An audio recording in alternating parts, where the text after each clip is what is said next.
할렐루야! 신구약 중간사 두 번째 시간에 오신 성도님들 주님의 이름으로 환영합니다. 지난주에 우리 양무리 목사님의 명 강의를 통해서 페르시아 그리스의 전쟁 그리고 그 전쟁을 통합하는 내용을 배웠는데요. 재미있으셨죠?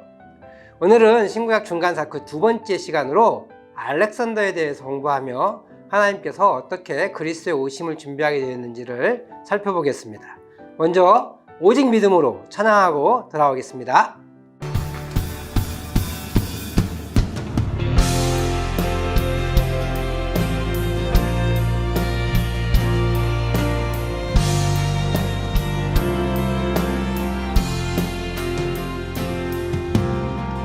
세상은 늘리고 사람들은 변하여도 나는 주를 섬기리.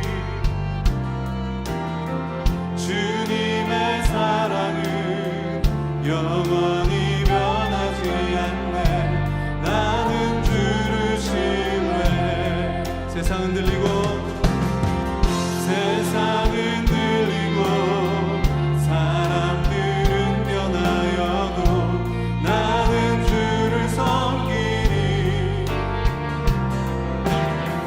주님의 사랑은 영원히 변하지 않네.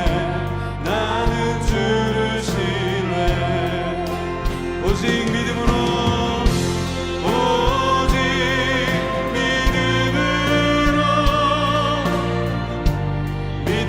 내가 살리라. 오직 믿음으로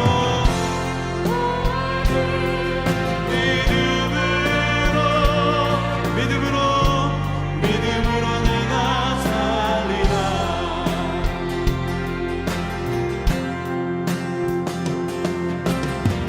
믿음은 늘리고 사람들 주를 떠나도 나는 주를 섬기리. 주님의 나라는 영원히 죄하지. 아멘. 나는 주를 신뢰해. 오직 믿음으로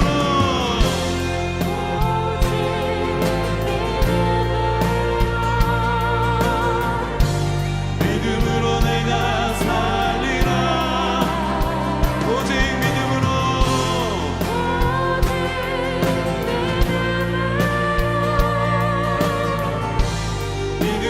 내가 살리라. 오직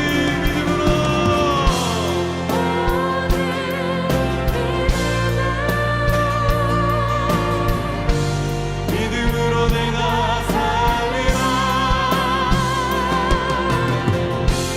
오직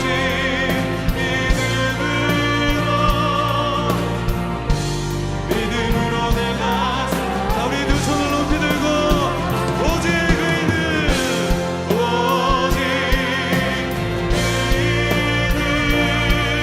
믿음으로 말미암아 살리라. 오직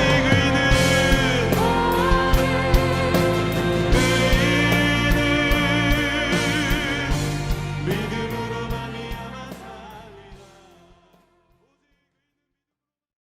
아멘. 세상이 이리저리 흔들려도 믿음으로 잘 살아가시기를 축복합니다. 오늘 배우는 신구약 중간사도 코로나 시기를 지나고 있는 우리들에게도 가장 필요한 것이 흔들리지 않는 믿음일 것입니다. 잠깐 기도하고 중간사를 본격적으로 시작해 보도록 하겠습니다. 기도하겠습니다.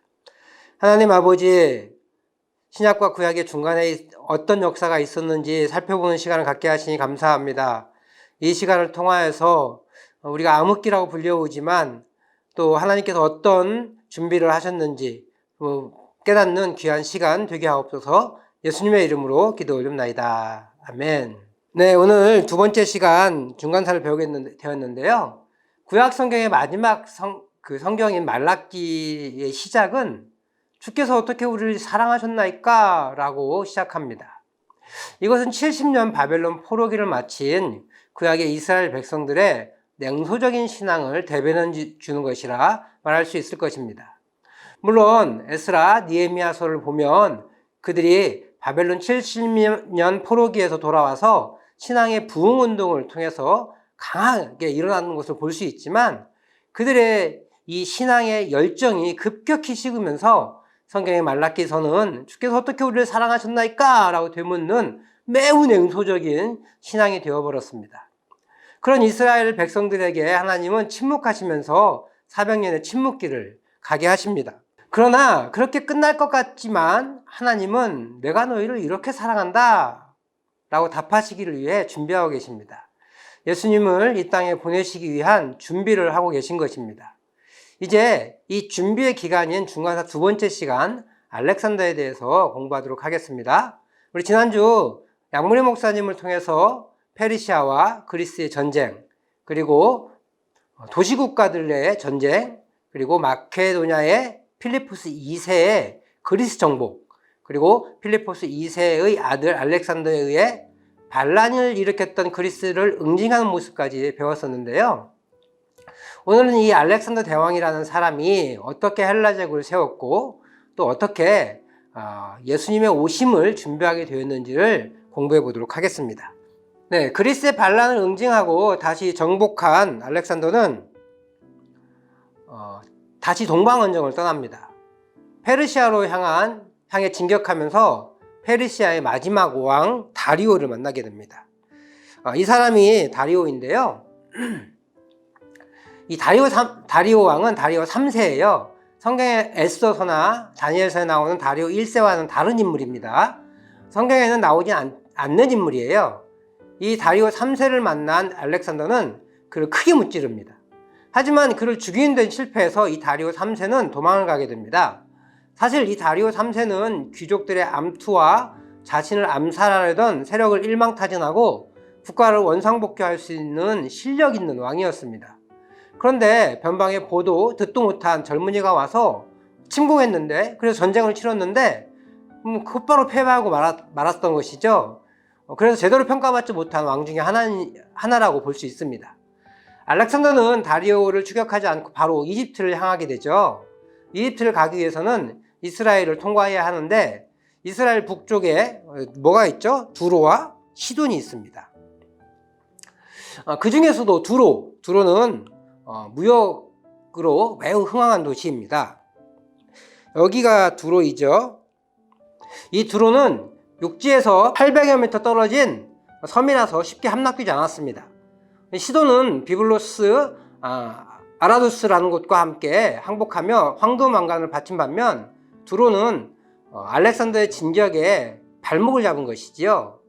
이 두로는 이전에 아수르의 사네립의 공격을 5년이나 견뎌냈고요.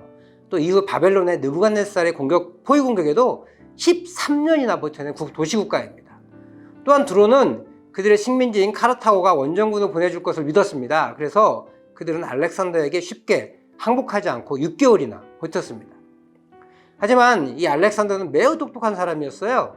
아버지 필리포스 2세를 닮아서 전쟁에 능했을 뿐만 아니라 수학과 철학에도 능한 사람이고 또 독서를 많이 하는 사람이어서 이 섬을 어떻게 공략할지를 알고 있었던 사람입니다. 그래서 알렉산더는 섬까지 이렇게 도로를 건설하게 되죠. 방파제 형식으로 약 800m나 되는 긴 도로를 건설하여서 육군을 이동시켰습니다. 동시에 두로의 가장 취약한 남단지구, 이 지역인데 이 남단지구를 공격하여 정복하였습니다. 알렉산더는 그리스가 반란했을 때 가혹한 응징을 가했죠. 그런 것처럼 세계 정복에 마음이 급한 자신을 6개월이나 붙잡아둔 이 두로 시민을 가만히 두지 않았습니다. 2,000명 혹은 8,000명이라고 하기도 하는데요. 이렇게 엄청난 백성을 사륙하고 3만 명을 노예로 팔아버렸다고 합니다. 이 두로는 무역으로 큰 부를 이룬 국가입니다. 그런 그들은 노예로 팔려버렸습니다. 스스로 신이라 자처했던 그들이 우리 아모스 선지자, 이사야, 에스겔 선지자의 예언처럼 그렇게 멸망하고 말았습니다. 스스로 높아진 그들을 향한 하나님의 계획이 하나님의 도구 알렉산더에 의해 실현되고야 말았습니다. 두로를 점령하기 위해 예기치 않게 6개월이나 지체된 알렉산더는 다시 기술을 이집트로 향했습니다. 남쪽으로 내려가던 중 다시 블레셋의 저항에 맞부딪혔습니다. 블레셋의 가사 역시 2개월이나 필사적으로 저항했습니다. 이 가사 역시 아라비아의 무역의 주요 부문을 담당하는 항구 도시였고요. 알렉산더에게 부상을 입히기까지 강렬하게 대항했지만 결국 알렉산더에 의해서 2개월 만에 함락되고 맙니다. 가사 역시 남자들은 학살당하였고 여자와 아이들은 노예로 팔려가고 말았습니다. 이렇게 두로와 가사에 의해 8개월의 시간을 지체한 알렉산더는 이후 시리아, 유대, 이집트를 점령하고 페르시아 제국을 손쉽게 단숨에 점령하였습니다. 페르시아를 점령한 알렉산더는 많은 군품을 노력하였습니다. 페르시아의 마지막 왕인 다리오 3세는 알렉산더를 피해 잘 도망갔지만 부하에 의해서 살해되고 말았습니다. 알렉산더는 정복국에 대해서 군사적으로는 강력하고 잔인할 정도로 백성들을 처벌하였지만 동시에 문화적으로는 새로운 문화를 심어주었습니다. 알렉산더는 페르시아의 여인들과 자신의 부하들을 혼인시켜가면서 자신이 먼저 이 동방의 여인을 아내로 삼아 동서양의 융합을 실천하였습니다. 거기서 멈춘 것이 아니고 70개가 넘는 이 알렉산드리아라는 도시를 만들어냅니다. 이것도 다 알렉산드리아라는 도시인데요. 여기에 그가 좋아하는 그리스 사상과 페르시아의 문화를 융합시킵니다. 그래서 그것을 헬레니즘이라고 말하죠. 그래서 헬레니즘이라는 새로운 사상을 퍼뜨립니다. 이 헬레니즘이 퍼지면서 이들이 사용한 언어인 헬라어가 국제 공용어가 되었습니다. 오늘날 우리가 영어가 국제 공용어가 되었잖아요. 그것처럼 이렇게 헬라어가 국제적으로 사용하게 된 것이죠. 그래서 알렉산더는 문화와 언어를 통해 세계 동포주의를 실현하고자 했습니다. 알렉산더가 이렇게 군사적 면모와 함께 철학적 면모를 갖출 수 있었던 것은 아버지의 영향이 컸습니다. 그의 아버지 필리포스 2세는 하나밖에 없는 알렉산더를 위해 그리스에서 가정교사를 한 명 초빙해 왔습니다. 그가 바로 수학자이자 철학자인 아리스토텔레스였습니다. 소크라테스, 플라톤과 함께 고대 그리스의 가장 영향력 있는 철학자이죠. 그리고 그가 플라톤의 제자이면서 우리가 보는 것처럼 알렉산더의 스승입니다. 그는 물리학, 형이상학, 시, 생물학, 동물학, 논리학, 수사학, 정치, 윤리학 등에 관한 글들을 저술했습니다. 그가 이 필리포스 2세는 아리스토텔레스를 아들의 가정교사를 모시기 위해서 자신이 이미 파괴했던 아리스토텔레스의 고향 스타기라시를 복원하기도 하였다고 합니다. 마치 삼국지의 유비가 제갈 공명을 자신의 책사로 받아들이기 위해서 삼고초려를 한 것처럼 말이죠. 아주 공을 들여서 가정교사를 모신 것입니다. 뿐만 아니라 아리스토텔레스가 아들을 가르치는 곳을 귀한 곳으로 지정하기도 하며 그의 가르침을 귀하게 여기기도 했습니다. 이렇게 알렉산더의 가정교사가 된 아리스토텔레스는 알렉산더에게 책과 문화의 중요성을 가르쳤을 뿐만 아니라 일반인에게 공감되지 않았던 심오한 가르침 모두 가르쳐 주었고, 덕분에 그리스의 사상과 문화를 존중하고 매우 수준 높은 지식을 가지고 철학적 면모를 갖춘 군주가 되게 하였습니다. 그래서 알렉산더는 전쟁 중에도 책을 놓지 않고 밤마다 독서를 했으며, 그가 정복한 곳마다 자신의 이름을 딴 알렉산드리아라는 도시를 세우면서 그곳에 큰 도서관을 세우기도 하였습니다. 우리가 잘 알고 있는 이집트의 알렉산드리아는 알렉산더가 세운 70개의 알렉산드리아 중에 가장 유명한 도시이고, 그곳에 세계에서 가장 큰 알렉산드리아 도서관을 세우기도 했다고 합니다. 후대에 프랑스의 정복자 나폴레옹은 이러한 알렉산더를 본받고자 자신도 전쟁 중에 독서를 하였다고 합니다.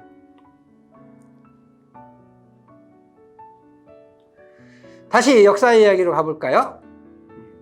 힘겹게 두로와 가사를 점령한 알렉산더는 시리아를 점령하고 이집트로 내려가면서 통로에 해당하는 예루살렘을 통과해야 했습니다.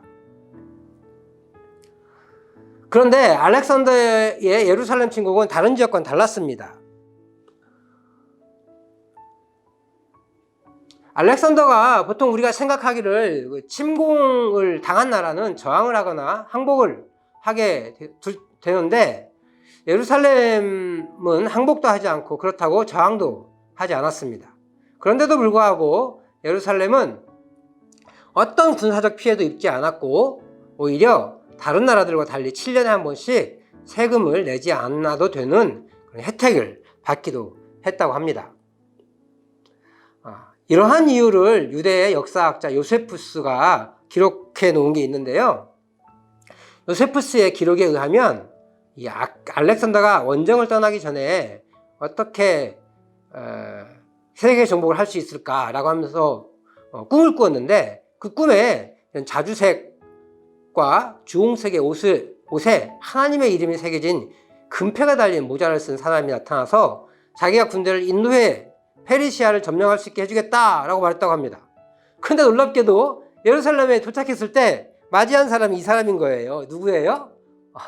대제사장이죠. 유대의 대제사장이 그를 맞이해 줬다고 합니다. 그래서 알렉산더는 유대를 공격하지 않고 제사장의 조언에 따라서 예루살렘 성전에 올라가 하나님께 제사를 드리기도 하였다고 합니다. 이 지도를 보면 여기 보면 예루살렘은 그냥 통과지역으로 되어 있는 것 같아요. 그래서 그것처럼 예루살렘과 타협을 보게 됩니다. 예루살렘과 타협을 본 알렉산더는 이집트로 진격합니다. 이집트를 점령한 알렉산더는 자신의 이름을 딴 알렉산드리아를 건설하고 그곳에 유대인들을 이주시켜 살게 했습니다. 그리고 이주한 유대인들은 주로 장사에 종사했다고 그래요. 장사에 종사했다고 합니다. 장사에 종사했는데 알렉산드리아에서 내려온 사람들, 그리스인들도 장사에 종사하면서 나중에는 주민족이 크게 싸우고 로마 제국 시대에는 라이벌 관계가 됐다고 해요. 이 알렉산드리아에는 약 100만 명의 인구가 사는 대도시였다고 그래요. 근데 결국 장사에 두각을 나타냈던 두 민족이 상권을 두고 큰 싸움이 벌어져 폭동이 일어나기도 했다고 합니다. 하지만 이러한 요세푸스에 반대하는 의견도 많이 있습니다. 행헬이라는 역사학자는 오히려 알렉산더가 유대에 더 많은 수탈을 해갔으며 이를 잘 수행하기 위해 유대를 다스리던 시리아 총독을 자주 교체했다고 주장하기도 합니다. 알렉산더는요 33세라는 젊은 나이에 갑자기 사망합니다. 짧은 생애지만 이 왕을 통해 하나님은 두 가지를 준비해 놓으셨습니다. 먼저는 알렉산더를 통해 헬라 제국이 번성하면서 헬라어가 국제 통상어가 되도록 준비하셨습니다. 이 헬라어가 만국 통상어가 됨으로써 성경이 기록되어 전 세계에 알려질 수 있도록 기초를 준비하신 것이죠. 둘째로 국제문화로 헬레니즘이 만연해졌다는 것입니다. 헬라 제국이 멸망한 후에도 헬레니즘은 로마에 의해서 유지가 되고 철학과 서적들을 보존할 수 있는 도서관도 잘 준비되어 있어 성경 보급에 좀 더 좋은 자료를 준비하게 되었습니다. 물론 이것은 바벨론 포로기를 통해서 하나님께서 여러 가지를 준비하셨는데요. 제사 종교가 말씀 종교로 하나님께서 변모시키셨고 회당 교육이 일어나게 되면서 말씀 중심의 교육이 된 것이죠. 이처럼 하나님은 이스라엘 멸망과 세계 강국들의 전쟁의 위기 속에서도 여전히 인류 구원을 향한 하나님의 계획을 이루어가고 계십니다. 그래서 결국은 갈라디아서 4장 4절 말씀, 때가 참에 아버지 하나님이 그 아들을 보내사, 이렇게 기록되어 있는데요. 하나님의 때가 참에 예수 그리스도를 이 땅에 보내셔서 구원 계획을 완성하셨습니다. 그렇습니다. 하나님께서는요 우리에게 위기를 허락하시기도 하시고 또 고난을 허락하시기도 하시지만 그것으로 끝내시는 분이 아니십니다. 그것을 통해 하나님이 가지고 계신 계획을 성취해 가고 계시는 것입니다. 오늘 우리는 코로나 시대를 겪고 있습니다. 이 코로나 시대는 국가나 개인에게 커다란 위기의 시대임에 틀림없습니다. 그러나 다시 하나님은 우리의 믿음을 세우시고 복음을 확산시킬 것입니다. 이 위기의 시기에 우리가 하나님의 계획을 믿고 따라가실 수 있기를 바랍니다. 인내와 순종을 통해 하나님은 우리에게 믿음의 승리를 주실 줄 믿습니다. 아멘. 아멘. 우리 함께 기도하겠습니다. 하나님 아버지, 오늘 우리에게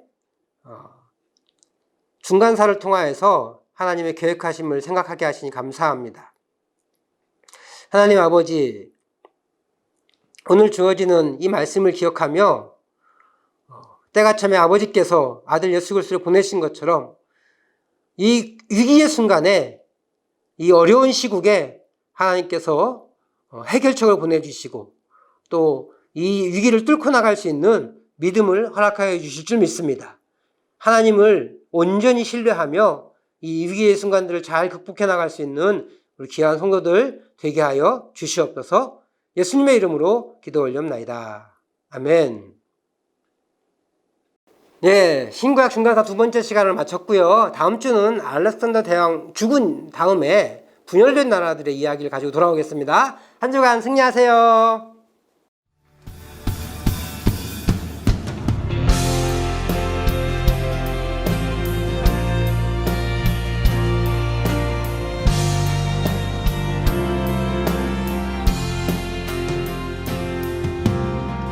세상은 늘리고 사람들은 변하여도 나는 주를 섬기리.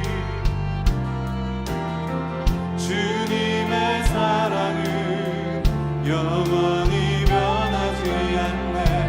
나는 주를 신뢰해. 세상은 늘리고 세상은 늘리고 사람들은 변하여도 나는 주를 섬기리. 주님의 사랑은 영원히 변하지 않네. 나는 주를 신뢰해. 오직 믿음으로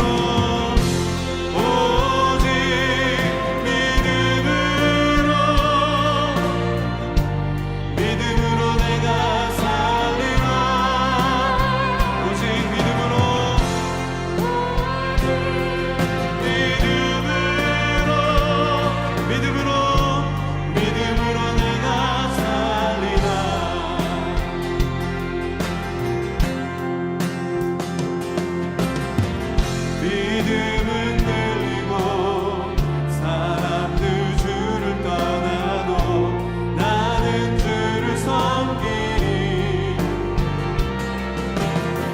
주님의 나라는 영원히 죄하지. 아멘.